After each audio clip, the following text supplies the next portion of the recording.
there's some news coming out about the Sphere, and Ariel put it out. I don't know that I fully agree with the way this was worded, but it's interesting anyway. And I like to put Ariel in one of my thumbnails, so I'm going to name drop him here. But it has been widely believed that Max and Topuria are going to headline the Sphere. We have known from Jump Street it was going to be Grasso and Shevchenko. The problem with Grasso-Shevchenko from day one is the only thing that we really knew is it was going to be Mexican Independence Day. And that's very relevant.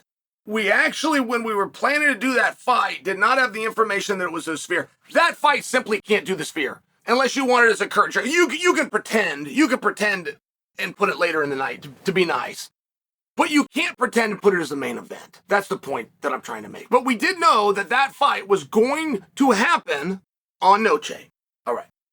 So again, I'm back to Grasso-Shevchenko. Somewhere along the way, we've lost Shevchenko, and nobody even knows it. I don't know if anyone remembers that was supposed to happen or it happened a year ago.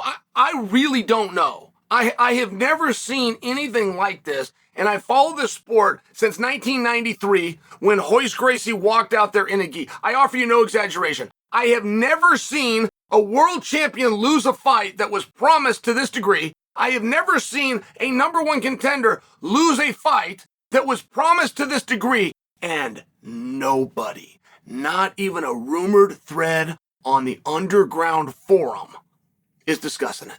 Okay, great. Fine. It didn't make a bit of difference. I didn't enjoy it the first two times.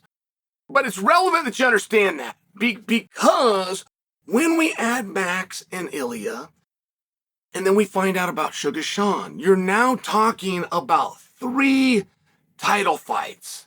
And that is good for a poster. But in practice, it's a wash.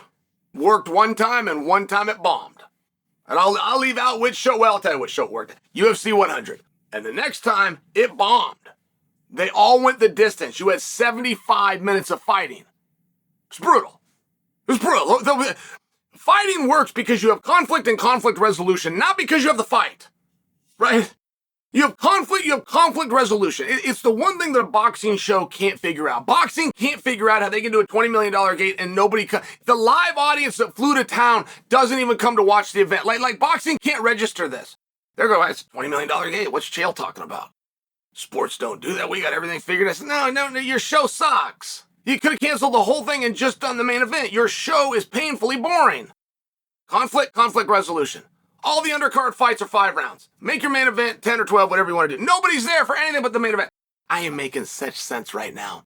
But I'm sharing with you the rumors of this card have always had a little bit of a problem with me. And the problem is, we know about Grasso. You put Ilya and Max on there, and that's been rumored and believed.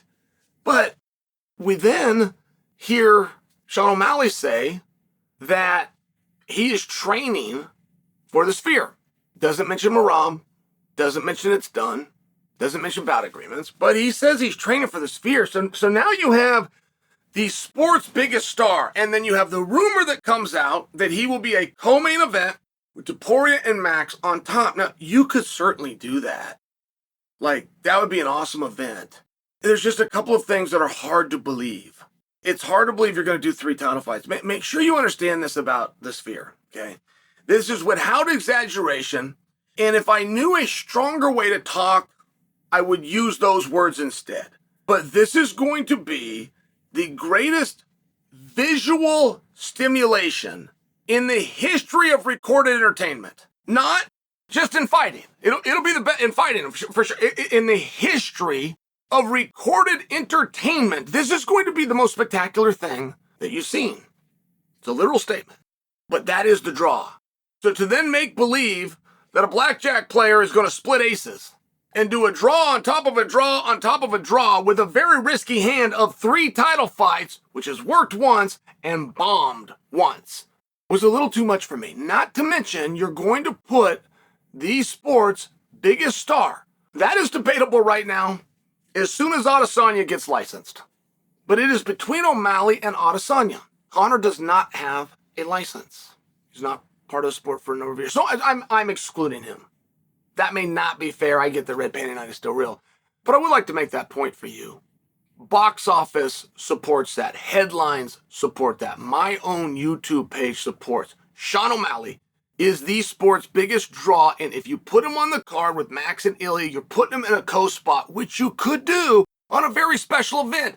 It's just a lot for me to believe was ever going to happen. And then Dana himself puts out a tweet that perhaps they should do the BMF title. Now, where this gets interesting is a little-known fact that I've kept to myself. Ilya and Max are fighting in Salt Lake later this year. Boom, I just ruined it. Sorry, guys. There's your main event for Salt Lake.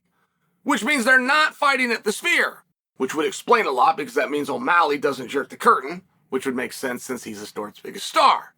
What I don't know is about the BMF. That was a very interesting statement to me. And with the BMF, we will do what we want. And what I mean is, it does not yet have a lineage. Justin Gaethje was the first to defend it. Masvidal, to this day, never found out why he wasn't allowed to defend it. Fought 2 times, including a main event pay-per-view as the champion, but the championship wasn't. To this day, he doesn't understand the politics behind that. I find that to be interesting. Then, what are you going to do with Max? Thought he was cashing in. #1 contendership with it. So, you could do a BMF that doesn't involve Max. As a matter of fact, it doesn't even have to involve men. We could go over to the women. And the point I'm attempting to make for you is there is some very big things coming to the Sphere. But there was allegedly a marketing blunder to tell you that Max and Ilya were on top of the card and that Sean and Merab were under them. And there's a couple of things with that, which first off, that wasn't a marketing error. I don't even know how that artwork got made. That has never been the fight. Sean is a new addition, by the way. We did not know that a couple of weeks ago. He let the cat out of the bag, and that's wonderful news that the biggest star is now going to the biggest event. But Ilya and Max is targeted for Salt Lake. And that's news that I don't think even Ariel knows.